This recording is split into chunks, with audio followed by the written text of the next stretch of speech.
In a landmark climate case, oil giant Shell has been ordered to cut its carbon emissions at a much faster pace. A Dutch court says Shell must reduce its CO2 emissions by 45% by the year 2030. The lawsuit was brought by several environmental groups, including Greenpeace and Friends of the Earth Netherlands. NBC News foreign correspondent Molly Hunter joins us now from London with more on this. So, Molly, tell us more about why this case is getting so much attention and is so significant.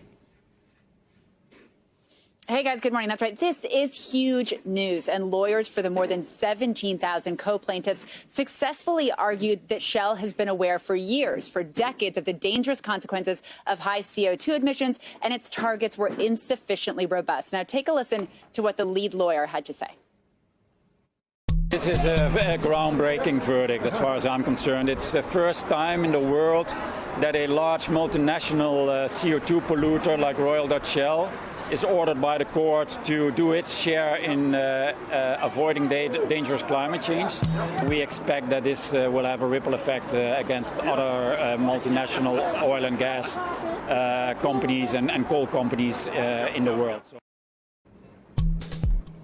Now, the lawyer Roger Cox also said that this is a call to arms for courts all over the world to hold big multinational companies to account. Joe?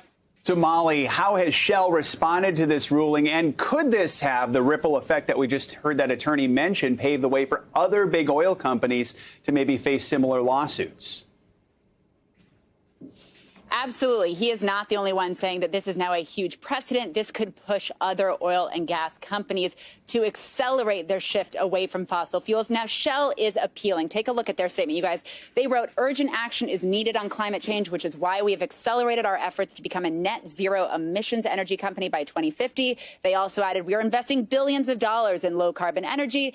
And then they say, "We fully expect to appeal today's disappointing court decision." So we'll certainly stay on that case for you. Joe? And let's switch gears to another climate case, Molly, this time in Australia. A group of teenagers took on plans to expand a coal mine. Can you walk us through this one? Yeah, and this is a really exciting day for these 8 teenagers and an octogenarian nun. An unlikely pairing took on Australia's environmental ministry. So they originally wanted an injunction to prevent the expansion of a major coal mine. What the judge actually did, he didn't actually prevent that coal mine expansion. Instead, he said that the environmental minister has a, quote, duty of care to protect young people. Now, some of the quotes from the teenagers: "My future and the future of all young people depends on Australia stepping away from fossil fuel projects and joining the world in taking decisive climate action." They say they are absolutely thrilled. Now, unsurprisingly, the mining company saw it a little bit differently. They said it was a victory that the actual expansion was not prevented. They didn't even mention the headline-grabbing duty of care decision. But the teenagers have said now that this precedent has been set, they are going to be bringing more cases surrounding the duty of care precedent. Guys? All right. A lot of major climate stories around the world this morning. Molly, thanks so much. Hey, NBC News viewers, thanks for checking out our YouTube channel. Subscribe by clicking on that button down here and click on any of the videos over here to watch the latest interviews, show highlights, and digital exclusives. Thanks for watching.